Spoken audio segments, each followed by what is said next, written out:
வணக்கம். இன்னைக்கு நாம ரெண்டு முக்கியமான விஷயங்களை ஆழமா பார்க்க போறோம். ஒன்னு அமெரிக்க முன்னாள் அதிபர் ட்ரம்ப் மருந்து இறக்குமதி மேல டாரிஃப்ஸ், அதாவது வரிகள் கொண்டு வரலான்னு சொல்றது. குறிப்பா இது இந்திய ஃபார்மா கம்பெனிகளை எப்படி பாதிக்குன்னு பார்க்கலாம். இன்னொன்னு சிட்டி ரீசர்ச். அவங்க இந்தியாவோட முன்னணி ஐடி நிறுவனங்களோட பங்குகள் மேல அவங்க டார்கெட் பிரைசஸ் ஏத்திருக்காங்க. அது ஏன், அதுக்கு பின்னால என்ன காரணம்னு அலசலாம். இந்த தகவல்கள் உங்களுக்கு எப்படி உதவுன்னு பார்க்கலாம்.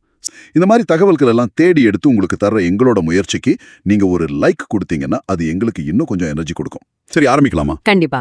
முதல்ல இந்த ஃபார்மா துறை விஷயம். ட்ரம்போட அந்த அமெரிக்கா ஃபர்ஸ்ட் பாலிசி, ஆமா, அது திரும்ப வந்தா மருந்து இறக்குமதிக்கு வரிகள் வரணும்னு ஒரு பேச்சு இருக்கு. இது முக்கியம். ஏன்னா அமெரிக்காவோட ஜெனரிக் மருந்து மார்க்கெட்ல நம்ம பங்கு கணிசமா இருக்கு. எவ்வளவு இருக்கும்? கிட்டத்தட்ட ஒரு 30-40% இந்திய நிறுவனங்கள் தான் சப்ளை பண்றாங்க. அப்படியா? ஆமா. இப்போ கவனிக்க வேண்டிய விஷயம் என்னன்னா, இந்த டாரிஃப்ஸ் வந்துட்டா அமெரிக்க மார்க்கெட்டை ரொம்ப நம்பி இருக்கிற நம்ம கம்பெனிகளோட லாபம், அதாவது மார்ஜின்ஸ் பாதிக்கப்படலாம். ஏன்னா அங்க ஏற்கனவே போட்டி அதிகமா. கரெக்ட். அங்க காம்படிஷன் ரொம்ப ஜாஸ்தி.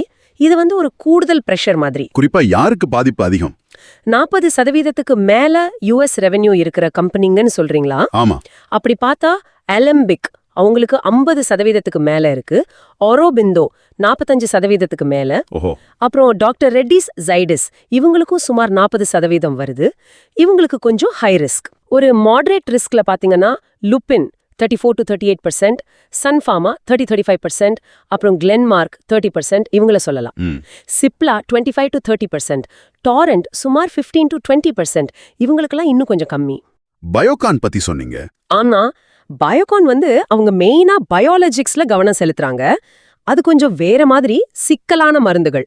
அதனால இந்த ஜெனரிக்ஸ் மேல வர டாரிஃப்ஸ் அவங்கள பெருசா பாதிக்காதுன்னு எதிர்பார்க்கலாம். பயாலஜிக்ஸ்க்கு விதிகள் வேற. அப்போ முதலீட்டாளர்கள் என்ன யோசிக்கணும்? ஷார்ட் டேர்ம்ல ஆரோபிந்தோ, அலம்பிக் மாதிரி பங்குகள்ல ஒரு செல்லிங் பிரஷர் வருமா? வரலாம். சில பேர் பயோகான், டாரண்ட் மாதிரி குறைவான ரிஸ்க் இருக்கிற பங்குகளுக்கு மாறக்கூட யோசிக்கலாம். இதுல இன்னொரு விஷயமும் இருக்குல்ல, US FDA இன்ஸ்பெக்ஷன்ஸ் ஒரு பக்கம், ஆமா, இந்த டாரிஃப்ஸ் இன்னொரு பக்கம். இது ஒரு டபுள் வாமி மாதிரி ஆயிடுமா? அதுவும் ஒரு கேள்விதான். ஆனா இந்த டாரிஃப்ஸ் நிஜமாவே வருமா இல்ல இது தேர்தல் நேரத்த பேச்சா மட்டுமான்னு இப்போதைக்கு சொல்ல முடியாது. அது சரி, கொள்கை முடிவுகளை பொறுத்து தான் தெரியும். ஆமா, அது வரைக்கும் ஒரு வெயிட் அண்ட் வாட்ச் நிலைமை தான். சரி, ஃபார்மா பக்கம் இப்படி ஒரு சாத்தியமான சவால் இருக்கும்போது ஐடி துறைக்கு நல்ல செய்தி வருது. சிட்டி ரிசர்ச் மாதிரி நிறுவனங்கள் நம்பிக்கை தெரிவிக்கிறாங்க. ஆமா, FY24 கொஞ்சம் டல்லா இருந்ததுக்கு அப்புறம் இப்போ திடீர்னு ஐடி மேல இவ்ளோ பாசிட்டிவ் பார்வைக்கு என்ன காரணம்? முக்கியமான காரணம் FY25ல ஒரு ரிகவரி தெரியும்னு எதிர்பார்க்கறாங்க. இதுக்கு பல ஃபேக்டர்ஸ் இருக்கு.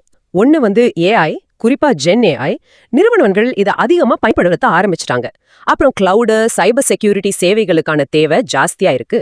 உலக அளவுல கம்பெனிஸ் மறுபடியும் டெக்னாலஜியில செலவு பண்ண ஆரம்பிக்கிறாங்க. அவங்களோட ஐடி பட்ஜெட்ஸ் ஏறுது. இன்ஃபோசிஸ் மாதிரி கம்பெனிங்களுக்கு வலுவான ஜென் AI பைப்லைன் இருக்குன்னு சொல்றாங்களே. ஆமா, அது ஒரு பெரிய பிளஸ் பாயிண்டா பாக்குறாங்க. சரி, டார்கெட் பிரைஸ் அதிகமா ஏத்துன கம்பெனிங்க எது? அதுல Coforge +19.8%, persistent systems +15.6%, LTM Mindtree +13.2%. இவங்க முன்னாடி இருக்காங்க. இது நல்ல உயர்வு தான். ஓ, பெரிய உயர்வு தான் இது. லார்ஜ் கேப்ஸ்ல எப்படி? பெரிய நிறுவனங்களிலும் முன்னேற்றம் இருக்கு. Infosys ₹1,645, TCS ₹3,245, HCL Tech ₹1,690. இவங்களோட இலக்கு விலைகளையும் உயர்த்தியிருக்காங்க. TCS ஓட அந்த நிலையான வளர்ச்சி, இன்ஃபோசிஸோட புதிய டெக்னாலஜி ஈடுபாடு, இதெல்லாம் காரணங்கள். விப்ரோ நிலைமை மட்டும் கொஞ்சம் மெதுவா இருக்கலாம்னு ஒரு கணிப்பு இருக்கு. மிட் கேப்ஸ்ல மெம்பிஸ், L&T Tech Services மாதிரி நிறுவனங்களையும் கவனிக்கிறாங்க. இந்த பாசிட்டிவ் பார்வை சந்திக்கு நல்லதுதான். ஆனா ஒரு கேள்வி, சில மிட் கேப் கம்பெனிகளோட பங்குகள் ஏற்கனவே ரொம்ப விலை ஏறிடுச்சு, வேல்யூவேஷன்ஸ் ஜாஸ்தியா இருக்குன்னு சொல்றாங்களே. ஆமா, அதுதான் இப்ப முக்கியமான கேள்வி. இந்த விலையேற்றம் நீடிக்குமாங்கிறது. குறுகிய காலத்துல இந்த ஏற்றம் தொடர வாய்ப்பு இருக்கா? இருக்கலாம். ஷார்ட் டேர்ம்ல இந்த பாசிட்டிவ் ட்ரெண்ட் தொடரலாம்.